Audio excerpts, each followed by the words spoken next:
and it's beautiful. This egg looks spectacular. It's going to be perfect in this cake. We've all heard the old saying, want not, waste not, or no, waste not, want not. Okay, how's it going? And doesn't that just sum up frugal homemaking in its purest form? A little imperfect, a little messy, and somehow still the most beautiful life I've ever known. Today we're going to talk about how sometimes richness has nothing to do with your bank account and everything to do with what you refuse to throw away.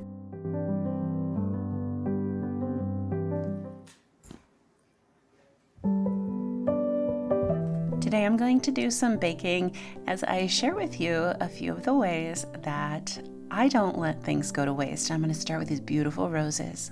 When my husband bought these for me for Valentine's Day, they were actually orange and they turned a beautiful pink when they were dried.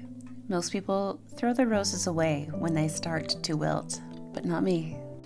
I want to tell you guys about these beautiful roses. You've probably been seeing them in a lot of my videos lately because they're so pretty and special that I've been putting them in all of the videos. These are some dried roses that my husband bought me for Valentine's Day. Ever since I was a little girl, I lived in the country, I've lived in the woods, and things of nature have always been so beautiful to me, and I love decorating with nature. And this is something that goes way back to my childhood. And innovativeness is also something. So my parents were into like buying us kids toys, lots of toys. Quite literally, I made objects of nature my toys. I mean, I did have toys. I had some grandparents that would buy me dolls sometimes. But I remember going out into nature, getting a bunch of grass. I got the idea from a Little House on the Prairie book where I took a bunch of grass and made a doll with the grass. If you cut the grass, the long pieces of grass, and you fold a whole bunch of them over and then tie the top, you can tie a little head on the top and then it looks like a little dress. Anyways, I've been harvesting herbs and objects of nature what feels like my whole life. And so to me, things like this are beautiful, and I wanted to tell you how easy it is to do things like this. These roses, if somebody gives you roses, or if you go buy yourself some roses, you just take them and before they're done, so you can let them be on your counter. Like I had these on my counter in water for probably a week before I did this, but as soon as you can see they're starting to go downhill, that's when you want to take them. You want to make your little arrangement like I did here. So I took this little arrangement and I tied it together. I bundled it all together at the bottom with a rubber band, and I put them exactly how I wanted them so that it would make a nice, whatever you call it, bouquet, a nice bouquet, so that it would look a little even. I did the best I could anyways. It's not completely even, but then you want to dry it upside down for a couple days. And you want to put a ton of hairspray on it so that it holds all the pieces in place. So you put the hairspray all over it and then dry it upside down for a couple days. But right before it gets completely finished and dry, if you put it back upright and put it into a little vase like this, what it does is it makes them more bouquet-like, so they're not just sticking straight. It lets them fall just ever so slightly, and it makes the perfect bouquet. So then I take it a step further and I put little drops of essential oil like geranium, or you could even do rose oil around them so that the bouquet even smells good, which it does. Anyway, it's just a little low-income tip where you can extend the life of your roses and enjoy them for a very long time. I have roses around here that were dehydrated probably 2 or 3 years ago. Since Mother's Day is coming up, I wanted to take a brief break from this video and tell you about the sponsor that made today's video possible. As mothers, we give and we give, but when do we actually give ourselves something truly beautiful that lasts? I wanted to give you all an update on my Quince pieces because Mother's Day is coming up and I have had these for a while now. I am still loving them, and I think that Quince is the perfect place to find quality Mother's Day gifts. The raincoat, I have gotten so many compliments on this coat. It just feels elegant. Every single time I put it on, I feel put together without even trying. And the dress, honestly, my top favorite piece I own right now. It is so pretty and so comfortable. This is exactly the kind of gift that I would want. Something beautiful that actually lasts. Whether you're treating yourself or someone you love, Quince is definitely worth it. They work directly with manufacturers, cut out the middlemen, and everything is priced 50 to 80% less than similar brands. Thousands of 5-star reviews to back that up. I use Quince and I genuinely recommend them without hesitation. These are pieces that stay in your wardrobe instead of getting replaced. And if something catches your eye, don't wait. Best-selling styles move really fast. So refresh your everyday with luxury that lasts. Head to quince.com/mountainmama for free shipping and 365-day returns. That's quince.com/mountainmama. Another way nothing goes to waste around here is repurposing leftovers. For example, leftover oatmeal. Nobody wants to eat leftover oatmeal reheated and then reheated and reheated again. So we can take this leftover oatmeal and it can become grandma's applesauce cake. And that's how it works around here. I have some oatmeal here and it's been reheated twice already, so I know the kids aren't going to want it again tomorrow, reheated again. So I'm going to use it in something else. A lot of people don't realize that if you have leftover oatmeal, you can totally repurpose it and put it in other recipes. There's a few different recipes you could do. You could put it in pancakes. You could put it in waffles. I'm going to put it in an applesauce cake. This is an applesauce cake that one of my grandmas and I used to make, and we would make it every time she would come to visit. I still remember making that cake with her and how she wanted to do a reduced sugar. So we've actually made this cake before with reduced sugar and it's still magnificent. Another one of the best ways to make sure nothing around you goes to waste is foraging, or to simply pay attention to what you already have and what's already around you.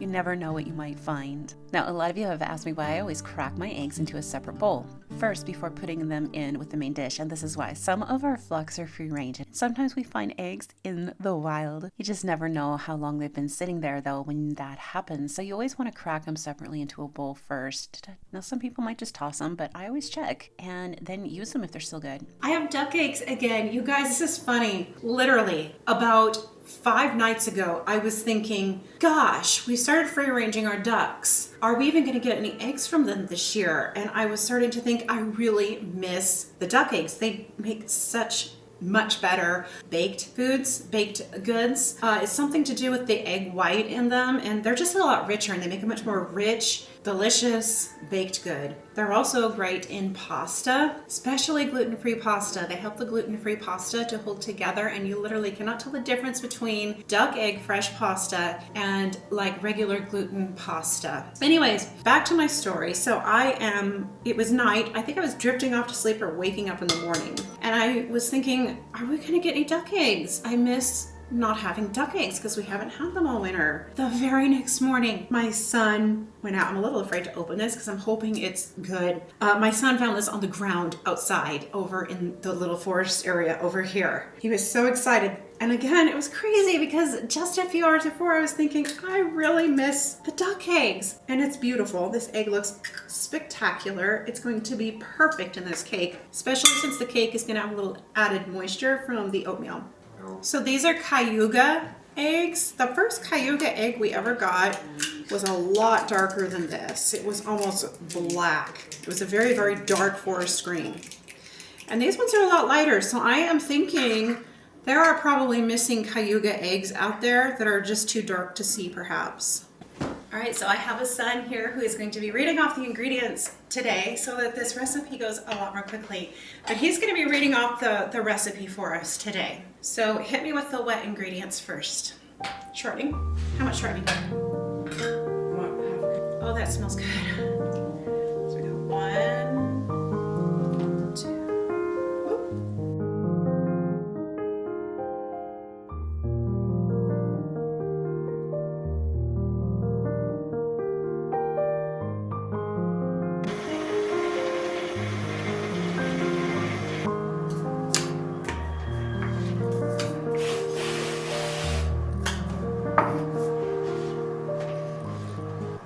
This next one is a little bit controversial and different.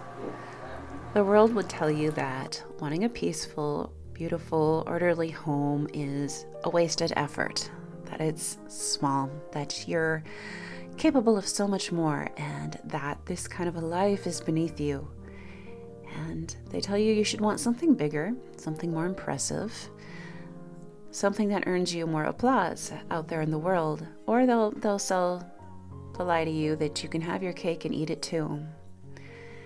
But I want to tell you something a little different. There is nothing small about what happens inside these four walls.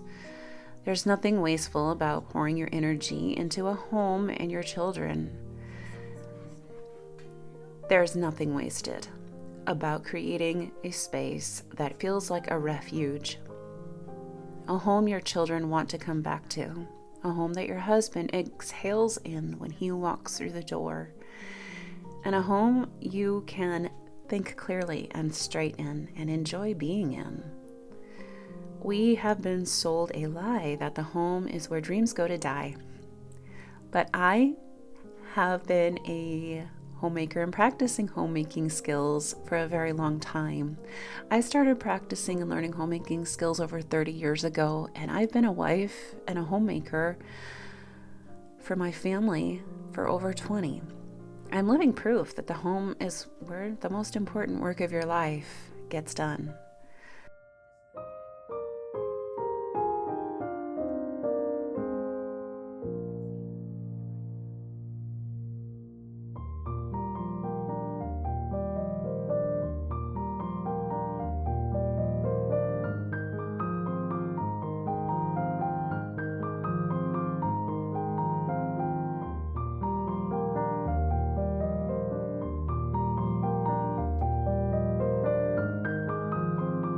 I don't know if you guys have been able to tell, but I've been trying to make a real effort lately to present a little bit more of a polished appearance.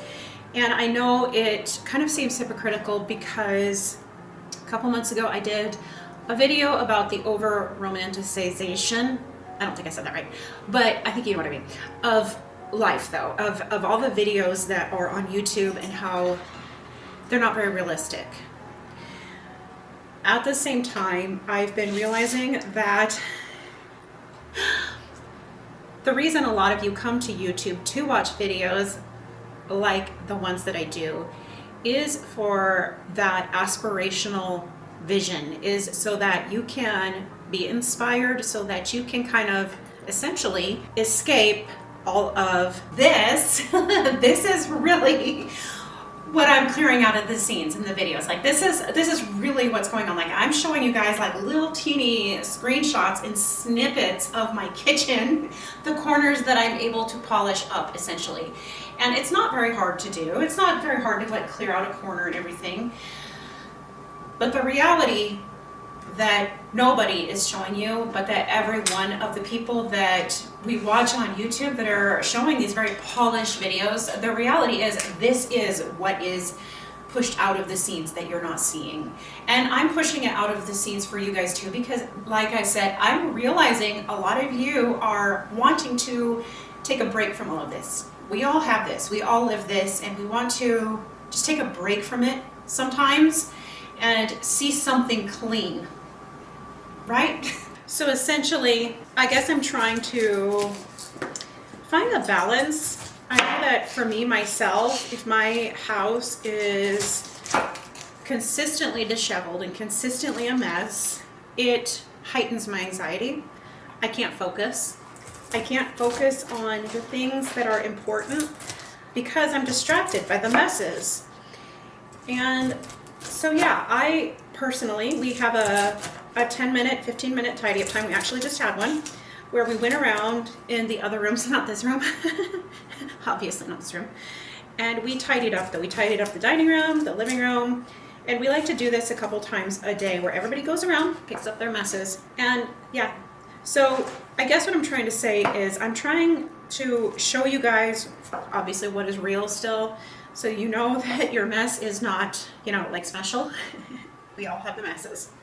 But at the same time, I'm also trying to, I guess, create a balance so that you guys get a little bit of an escape and break from your messes. Because when I sit down to videos like this, I like to see both. Honestly, I like to see both. I like to see the realness, but I also like to see a little bit of polished, aspirational beauty, I guess you could say.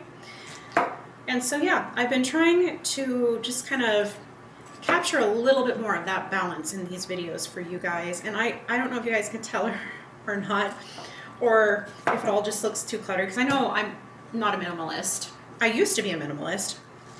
Gosh, what put the chatter bug in me today? Another waste not, want not tip that I have for you has to do with toys and minimalism and how you can entertain your kids without wasting money on toys and excess toys. One of the top ways that I recommend doing that is to do exactly what you see me doing here. Bring your kids in with you by your side more often. Invite them into your world. When you're doing something like cooking a cake or cooking some bread or cutting pineapple, invite them in and chit chat with them. I used to be a minimalist. We used to live a family of, when we had our 5th baby, we were living in less than 1,000 square feet of space. I did not feel like I could breathe anymore. The house was so crowded, so stuffy. It was just hard. It was just really a hard time. Shortly after our 5th was born, we did get a small addition, and then a year later we got another addition, and that was, it took our house from less than 1,000 square feet of space for a family of 7 to about 1,800 square feet of space. And my gosh, that just made such a difference. That felt doable. That was when we were living in the Midwest. Where was I going with all of this? What was I saying? Whoa. That you like to see polished, but sometimes... Oh, that's right. Thank you. Yes, I used to be a minimalist when I had to be. And that, when you got a lot of kids, when you got a lot of little kids, let me just put it that way, when you got a lot of little kids, being a minimalist can be like a lifesaver. Not kidding. Minimalist with toys. What I used to do with toys is I used to take the toys and I would switch them out. So I would have these bins because we didn't have much space in our house. So I would take these bins because we did have a storage space, and I would put like 1/3 of their toys in one bin, 1/3 of their toys in another bin, and then keep the other 1/3 of the toys in the house. And I would switch them out, which was cool because the kids always felt like they were getting new toys that way. So they would have a bin of toys they would play with. And when I started finding those toys like all over the house, they weren't playing with them. They were just kind of like dragging them out and leaving them out. I would switch out the toys to the other bin. And that kept the toys fresh and also kept me from feeling like I was drowning in toys, kept the kids from feeling overwhelmed by all their toys. Yeah, just kept the toy situation just a lot more exciting for the kids. But I was a minimalist with all kinds of things back then. I was a kitchen minimalist. I got rid of so many of my kitchen appliances and utensils and kept it just down to the basics. As we moved though, and as time has gone on, obviously I've gotten to be a little bit more of a maximalist, and not all of it is by choice, my choice. Some of it is, well, honestly, we have a large family and our children have a lot of things too. My boys will often go out and find artifacts and fossils and things like that, and so we bring them into the house. My decor style, I always called it boho, but honestly it's a lot more eclectic, which works really well for a homeschool family because my main decor is plants, but beyond that it's artifacts and global inspired things that inspire the kids in their learning journey. Wow, have I really gone all over the map today with topics in this video? Let me know if you enjoyed this and want me to do this again. This pineapple is insane good.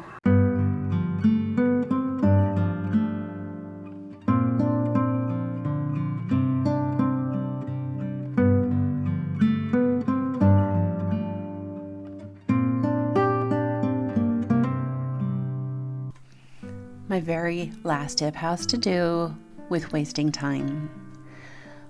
It is so easy for especially young homemakers that are just getting started in their journey to get overwhelmed. And when you get overwhelmed, it becomes easy to kind of go into a default mode of scrolling too much, perhaps. One of the best ways that you can combat that and stop wasting time is to start building skill. Personally, I love building skill with body doubling with YouTube tutorials and other YouTube homemakers. and watching videos just like this one while I'm working. It always helps me whenever I feel like scrolling starts to get to be a problem. If I will instead go put on some long form content, be it videos like this or other educational videos, and put it on next to me while I'm working, folding clothes, doing dishes, cooking in the kitchen, it makes a difference. It inspires me to not waste time, use my time wisely, and even learn some things along the way while I'm getting things done. So tell me in the comments below, what is an area of life that you refuse to waste in and your family benefits because of that? I would love to hear